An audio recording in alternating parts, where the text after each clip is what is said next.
Haleluya, Yesu ashimwe bene data. Turashima Imana kuri uyu munsi mwiza, Imana yitwongereye tugeze ku munsi wa 12 w'amasengesho y'iminsi 21. Turashima Imana kubw'urukundo rwayo rwinshi rudahwema kutugota iminsi yose. Turacyahumeka umwuka w'abazima, turacyayishima, turacyari mu buntu bwayo. Icyubahiro kibi cyayo, kandi dukomeze dusenge, tube maso kandi twirinde. Nta kabuza Uwiteka azigaragaza muri ibi bihe, natwe tuzamushima kandi tuzamuha icyubahiro. Data, mu izina rya Yesu Kristo, ndagushimiye ku mwanya mwiza uduhaye wo kumva ijambo ryawe. Reka rero ntaba ari twe mwami, ahubwo izina ryawe rishyirwe hejuru. Imana idahinduka, Imana imva gusenga. Mwuka wera ngwino dusobanurire kandi twigishe ijambo ryawe, turikomereremo, turihagararemo, turigenderemo, kandi ubuntu bwawe butwuzure bunyuze mu ijambo ryawe. Muri ibi bihe bidasanzwe dutungwe naryo, turyumvire, turije turihage, kandi rikomeze ibyiringiro byacu, ritubere umuze muke kuko twaryakiriye. Urakoze Data, icyubahiro ni cyawe mu izina rya Yesu, amen. Reka dusome ijambo ry'Imana dusanga mu gitabo cyo Kuva ibice 3 murongo wa 7 kugeza ku wa 10. Turaza gukomeza n'ibice 4 murongo wa 28 kugeza kuri 31. Turaza gukomeza n'ibice 5, dusome no mu bice 6, hanyuma dusoreze mu bice 12. Nayo magambo turi buganira mu gitabo cyo Kuva, niho turi busome. Reka dutangire mu bice 3 murongo wa 7 kugeza ku wa 10. Uwiteka aramubwira ati, nukuri mbonye kubabara k'ubwoko bwanjye buri muri Egiputa, numvise gutaka batakishwa n'ababakoresha uburetwa, kuko nzi imibabaro yawo, kandi manuwe no kubakiza mbakure mu maboko y'abanyegiputa, mbakure muri icyo gihugu, mbajyane mu gihugu cyiza kigari cy'amata n'ubuki, gituwemo n'abanyakanani n'abahivi n'abamori n'abaferezi n'abahivi n'abayewusi. Nuko dore gutaka kw'Abisiraheli kwangezeho, kandi nabonye agahato abanyegiputa babahata. Nuko none ngwino ngutume kuri Farawo, ukure muri Egiputa ubwoko bwanjye bwa Isiraheli. Ibice 4 murongo 28 kugeza ku 31. Mose abwira Aroni amagambo Uwiteka yamutumye yose, n'ibimenyetso byose yamutegetse gukora. Mose na Aroni baragenda bateranya abakuru bose bo mu Bisiraheli. Aroni ababwira amagambo yose Uwiteka yatumye Mose, akorera bya bimenyetso imbere y'abantu. Abantu baremera, bumvise yuko Uwiteka yagendereye Abisiraheli, akabona umubabaro wabo, barunama bikubita hasi, mbese baramya Uwiteka kubera inkuru nziza bari bakiriye. Ibice 5 guhera ku murongo wa 1, ariko tugenda dusimbuka guhera ku murongo wa 1 kugeza ku 23, ariko hari mirongo tugenda dusimbuka. Turasoma uwa 1 n'uwa 2, dusoma uwa 4 n'uwa 5, dusoma uwa 7 kugeza ku wa 9, dusoma uwa 15, dusoma uwa 18, dusoma uwa 20 kugeza ku 21. Hanyuma y'ibyo dusoma uwa 1 n'uwa 2. Hanyuma y'ibyo Mose na Aroni baragenda babwira Farawo bati, Uwiteka Imana y'Abayisiraheli aravuze ati, rekura ubwoko bugende, rekura ubwoko bwe bugende, muziririze umunsi mukuru mu butayu. Farawo arababwira ati, Uwiteka ninde ngo numvire ndeke Abayisiraheli? Sinzi Uwiteka, kandi ntabwo narekura Abisiraheli. Murongo wa 4, umwami wa Egiputa arababwira ati, Mose na Aroni, niki gitumye mwekesha abantu imirimo yabo? Nimusubire mu buretwa bwanyu. Murongo wa 5, kandi Farawo ati, dore abantu bo mu gihugu baragwiriye, none mubaruhuye uburetwa bwabo. Murongo wa 7, ntimwongere guha abantu inganagano zo kubumbisha amatafari nka mbere, nibagende bishakira inganagano. Murongo wa 8, kandi umubare w'amatafari basanzwe babumba bawugumeho, mwe kubagabanyirizaho na make, kuko ari abanebwe. Nicyo kibatakisha bati, tugende dutambire Imana yacu ibitambo. Murongo wa 9, abo bagabo bategekwa imirimo irushaho kurushya, bayikore bategekwa imirimo irushaho kurusha bayikore, be kwita ku magambo y'ibinyoma. 15 maze abatware b'Isiraheli baragenda batakira Farawo bati, niki gitumye utugirira utya abagaragu bawe? None nuko none nimugende mukore, kuko ari ntanganagano muzahabwa, ariko muzajye mwuzuza umubare w'amatafari. 20 bavuye kwa Farawo bahura na Mose na Aroni bahagaze mu nzira, barababwira bati, Uwiteka barebe abacira urubanza, kuko mutumye Farawo n'abagaragu be batwanga urunuka, mukabaha inkota yo kutwica. Mose asubira ku Uwiteka aramubaza ati, mwami, niki gitumye ugirira nabi ubwo bwoko? Niki cyatumye cyaguteye kuntuma? Nukuhereye aho nagiriye kwa Farawo nkavugana nawe mu izina ryawe, agirira nabi ubwo bwoko, nawe ntacyo wabakije na gito. Ibice 6 umurongo wa 1 kugeza kwa 3. Uwiteka abwira Mose ati, uhereye none uzabona ibyo nzagirira Farawo. Azabarekura bagende abyemejwe n'amaboko menshi, kandi no kwirukana azabirukana mu gihugu cye ku bw'ayo maboko. Ibwira Mose iti, ndi Uwiteka, kandi nabonekeye Aburahamu na Isaka na Yakobo, nitwa Imana ishobora byose. Ibice 12 umurongo wa 29 kugeza kuri 36. Mu gicuku Uwiteka yica abana b'imfura bose bo mu gihugu cya Egiputa, uhereye ku mfura ya Farawo wicara ku ntebe y'ubwami, ukageza ku mfura y'imbohe mu kazu k'ibwina, n'uburiza bw'amatungo bwose. Farawo yibambura nijoro, n'abagaragu be bose n'abanyegiputa bose barabyuka. Muri Egiputa hacura umuborogo mwinshi, kuko ari nta nzu n'imwe itapfuyemo umuntu. Ahamagaza Mose na Aroni iryo joro, arababwira ati, nimuhaguruke muve mu bantu banjye, mwe n'Abisiraheli, mugende mukorere Uwiteka nk'uko mwavugaga, mujyane n'imikumbi yanyu n'amashyo yanyu nk'uko mwavugaga, mugende kandi munsabire umugisha. Abanyegiputa bagomera ubwo bwoko ngo babohereze bave mu gihugu cyabo, kuko bavugaga bati, turapfuye twese. Ubwo bwoko bujyana amarobe atarotswa y'imitsima yabo, batarayasembura. Ibyibo byabo bavugiramo bari babihambiriye mu myenda yabo, bikoreye ku ntugu. Abayisiraheli bakora ibyo Mose yababwiye, basaba abanyegiputa ibintu by'ifeza n'iby'izahabu n'imyenda. Uwiteka aha ubwo bwoko kugirira umugisha ku banyegiputa, babaha ibyo babasabye, banyaga abanyegiputa. Amen. Yesu ashimwe bene data. Umutwe w'ijambo uyu munsi uravuga ngo, kongera uburetwa kwa Farawo ntibibuza cyangwa se ntibihagarika umugambi w'Imana ku bantu bayo. Kongera uburetwa kwa Farawo ntibihagarika umugambi w'Imana mwiza ku bantu bayo, cyangwa se mu by'ukuri kuba ibibazo byakwiyongeranya mu buzima bwawe ntabwo byahagarika umugambi w'Imana ku buzima bwawe, kuko Imana igusezeranye uyu munsi yitwa Imana ishobora byose. Mu by'ukuri reka turebe inkuru z'Abayisiraheli, turebe uburyo Imana yagendanye nabo. Intambwe ya mbere, Imana yarebye gutaka kw'Abayisiraheli, irabireba iri mu ijuru, igambirira kubatabara. Bo ntibari babizi ko yagambiriye kubatabara, ariko yari yagambiriye kubatabara. Twabibonye mu bice 3. Imana ibonekera Mose, iramubwira ngo yumvise gutaka kw'Abayisiraheli, yabonye uburetwa bwabo, imanuwe no kubatabara, ije kubatabara. Ni ukuvuga mu by'ukuri ubu ushobora kuba uhangayitse, ariko mu by'ukuri mu bitekerezo by'Imana irimo itegura kugutabara, irimo ireba ibyo ucamo, kandi irimo itegura kugutabara. Yobu yavuze neza, aravuga ngo ndayishaka sinyibone, ariko icyo ni kimwe nuko izi nzira ncamo irazizi. Nawe mwene data, inzira ucamo irazizi, inzira ucamo irazireba, ibyo ubabazwa irabireba, ingorane ucamo irazireba, agahinda kawe irakareba. Hanyuma ngo ireba Abayisiraheli, imaze kubareba irabitegereza, ibona akababaro bacamo, ibona uburetwa bakoresha.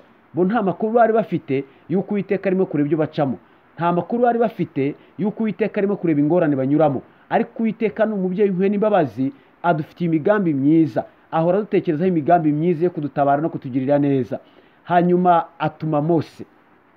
Intambwe ya kabiri y'Uwiteka amaze kugira umugambi mwiza, aragusanga akakubwira binyuze mu ijambo rye, binyuze mu buhanuzi, binyuze muri message yari yose. Iyo uri maso, Uwiteka aragusanga akakubwira kutabawe. Hanyuma Uwiteka atuma Mose, aramubwira ngo genda ubwire ubwoko bwanjye. Hanyuma Mose araza mu bice bine twabibonye, ateranya bakuru ba Isiraheli, akorera ibitangaza imbere yabo, ababwira ko Uwiteka yamubwiye ko yabonye umubabaro wabo, yabonye gutaka kwabo, yabonye uburetwa bakoresha, ngo bikubita hasi kubw'iyo nkuru nziza, baramya Imana ko ibabwiye ko babwiye inkuru nziza y'uko Uwiteka aje kubatabara. Hanyuma Mose arakomeza ajya kwa Farawo. Nawe uyu munsi mwene data ndakubwira inkuru nziza. Uwiteka azi imibabaro yawe, Uwiteka yamenye kubabara kwawe, Uwiteka aje kugutabara kandi afite umugambi mwiza wo gutabara. Ijambo rye yabwiye ivugiye mu kanwa ka Pawulo abwira itorero ry'i Roma, yarababwiye ngo mbese ubwo itimanye umwana wayo ikamutanga ku bwacu twese, izabura ite kumuduhana n'ibindi byose. Arabwira ngo ubwo Uwiteka ari mu ruhande rwacu, umusha wacu yabandi. Babwirwa inkuru nziza, baranezerwa, barahimbaza, barishima cyane, ariko ikibazo bari bakikirimo. Hanyuma Mose ajya kubwira Farawo, aramubwira ngo Uwiteka aravuze ngo rekura ubwoko bwe, hagarika uburetwa ku bwoko bwe. Farawo twamugeranye na Satani n'ibihe turimo, na korona n'uburwayi n'ibindi bibazo turimo. Hanyuma aramubwira ngo rekura ubwoko bw'Uwiteka. Uwiteka aravuze ngo rekura ubwoko bwe bujye kumutambira, bujye kumuhimbaza, bujye ahantu hagutse bumuramye, bujye mu gihugu kitarimo uburetwa bumuramye bunezerewe, bujye mu mudendezo bubohoke. Farawo aravuga ngo sinzi Uwiteka kandi sinarekura Abayisiraheli. Uwiteka ninde? Sinshobora kubarekura. Icyo yakoze ahubwo ni kimwe, yahise yongera uburetwa. Yaravuze ngo inganagano babahaga, inganagano ni ibyatsi bifashishaga bakora amatafari. Babahaga inganagano zivuye mu masitoke, mu masitowazi, mu bubiko, hanyuma bagakora amatafari bazikoresheje. Aravuga ngo ntibazongere kuzibaha kandi bajye kuzishakira mu gasozi, nibarangiza ku munsi bakora amatafari bakoraga. Akazi kari kikubye inshuro nyinshi. Abayisiraheli barababara cyane, bajya kwinginga Farawo ngo abagabanyirize uburetwa. Farawo arababwira ati ibyo ni ubunebwe burimo kubakoresha, nimugende mwishakira inganagano kandi umubare w'amatafari mwakoraga mwongere muwukore, ntimuwugabanye, ntibabagabanyirizeho. Abayisiraheli barasohoka, bakuru b'Abayisiraheli babwiwe inkuru nziza, nibo bakomeje guhura n'ikibazo cy'uburetwa, nibo babwiwe na Farawo ngo bakubire uburetwa inshuro nyinshi. Bahura na Mose na Aroni, babandi babazaniye inkuru nziza uvuye ku Uwiteka. Barababwira ngo niki cyatumye muha Farawo inkota yo kutwica? Mbese mu yandi magambo, ntabwo mwigeze muzana inkuru yo kudukiza, ntabwo mwigeze muzana inkuru yo kudukiza, ahubwo mwazanye inkota yo kutwica. Mwahaye Farawo inkota yo kutwica, mwahaye Farawo impamvu yo kutugirira nabi, none atumereye nabi. Mose nawe ariruka asubira ku Uwiteka, haravuga ati Uwiteka ibi ni ibiki? Aho mbwiriye kutabaye ubu bwoko uburetwa bwikubye kabiri, ibi ni ibiki? Nta kintu na kimwe wagabanije ku buzima bwabo, ahubwo warabyongereye. Uwiteka abwira Mose ati Mose, icyanzanye no gutabara ubu bwoko, amaboko yanjye azigaragaza kuri Farawo. Farawo azarekura buno bwoko, nta nubwo azaburekura bishaka, kubw'amaboko yanjye azabirukana no kubirukana, kuko nitwa Imana ishobora byose, nitwa Uwiteka, nkoraho iteka ryose, kandi nitwa Imana ishobora byose. Nzabikora ibyo navuze, nzabikora. Uburetwa bushake bwiyongere, nzabikora. Nitwa Imana ishobora byose, nitwa Imana, nitwa Uwiteka, nitwa Imana ihoraho. Mwene data reka nkubwire, Imana igusezeranya, nyiri jambo utunze muri wowe, nyiragakiza wakiriye, irakubwira aya magambo ngo nubwo ibihe wabona byiyongeranya kuba bibi, nubwo Satani yagira ibyo yongeraho, nubwo wabona nta kirimo guhinduka ahubwo birimo kwiyongera, Imana yakubwiye ko izagutabara, izakugirira neza. Yitwa Imana ishobora byose, yitwa Imana ihoraho. Ibyo yavuze no kubisohoza, izabisohoza ku buzima bwawe. Haleluya. Hanyuma ku bice 12 twabonye icyago cya 10 kiba muri Egiputa, abana b'imfura bose barapfa.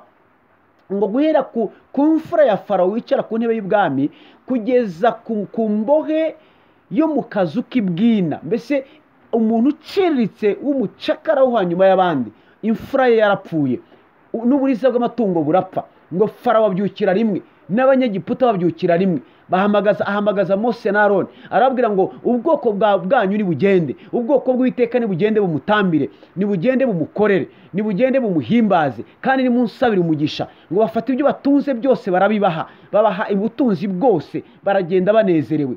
Ibyo Imana yavuze irabisohoza mu gihe cyayo kubw'amaboko yayo. Mwene data nshuti y'Imana, uyu munsi ndakubwira ngo hari intambwe tubonye zo gutabarwa, intambwe tubonye zo gutabarwa. Icyambere nuko Imana irabanza ikagira mu bitekerezo umugambi wo kugutabara. Ijambo ryo muri Yeremiya ibice 29 umurongo wa 11 iravuga ngo nzi ibyo nibwira kubagirira ni amahoro si bibi, kugira ngo mbareme umutima w'ibyo muzacamo. Haleluya! Mbareme umutima w'ibyo muzacamo, makomeze umutima w'ibyo muzacamo. Umugambi w'Uwiteka ni mwiza, ariko nanone aragutangarije. Imana yamaze ikagira umugambi muri yo itarawukubwira. Hanyuma yamaze kugira umugambi ituma intumwa. Uyu munsi ndakubwira aya magambo, ndi intumwa y'Uwiteka, ndakubwira aya magambo ngo Uwiteka aje kugutabara, Uwiteka aje kugirira neza. Umugambi w'Uwiteka no kugirira neza, nkuko tubikura mu ijambo rye. Umugambi w'Uwiteka no kugirira neza n'uw'amahoro si uw'ibibi. Hanyuma icyakurikiyeho, intambwe ya gatatu yakurikiyeho, nuko Imana imaze kugira umugambi ikaguha isezerano, ikagutangariza mu ijambo ryayo, hakurikiraho cyarengeze, hakurikiraho isezerano rirageragezwa, isezerano rirarwanwa. Farawo yarwanije isezerano Abisirayeli bahawe, ararirwanya ryo gutabarwa. Ariko mwene data nkubwire aya magambo, nubwo isezerano ryarwanwa, Uwiteka yitwa Imana ishobora byose. Ibyo yavuze no kubikora azabikora. Farawo ashobora kuba Satani urwanya ubuzima bwawe n'abadayimoni. Farawo ashobora kuba ari ubukene. Farawo ashobora kugereranywa n'abantu bakurwanya. Farawo ashobora kugereranywa n'ibihe turimo bya coronavirus bigenda byiyongera bigora. Farawo ashobora kugereranywa n'ibindi bibazo n'uburwayi ku buzima bwawe. Farawo ashobora kugereranywa n'umuryango mubuvukamo bigutambamira n'amateka mabi. Farawo ashobora kugereranywa n'umuhemu n'umuntu waguhemukiye mu buryo bwose. Farawo yagereranywa n'ikintu icyo ari cyo cyose kirwanya umugambi w'Imana ku buzima bwawe. Ariko ndakubwira uyu munsi, wikwitotomba ngo ujye gutera intumwa nk'uko Abisirayeli babigenje bakajya gutera Mose na Aroni bazanye amakuru bavuga ko basa nabo babeshyaga. Wibigenza gutyo, menya ikintu kimwe uyu munsi, batubereye akabariro Abisirayeli. Menya ikintu kimwe, Imana iri inyuma y'ijambo ryayo ngo risohoze, kandi yitwa Uwiteka, kandi yitwa Imana ishobora byose. Ibyo yavuze no kubikora izabikora, nk'uko yabisoje mu Bisirayeli mu 12 yaravuze ngo amaboko menshi, ubwoko bwanjye nzabucunguza amaboko menshi, nzabucunguza imbaraga nyinshi. Ndetse ngo Farawo azabwira ngo mugende, abishaka cyangwa atabishaka azabwira ngo mugende mumvire mu gihugu mujye gutambira Uwiteka Imana yanyu.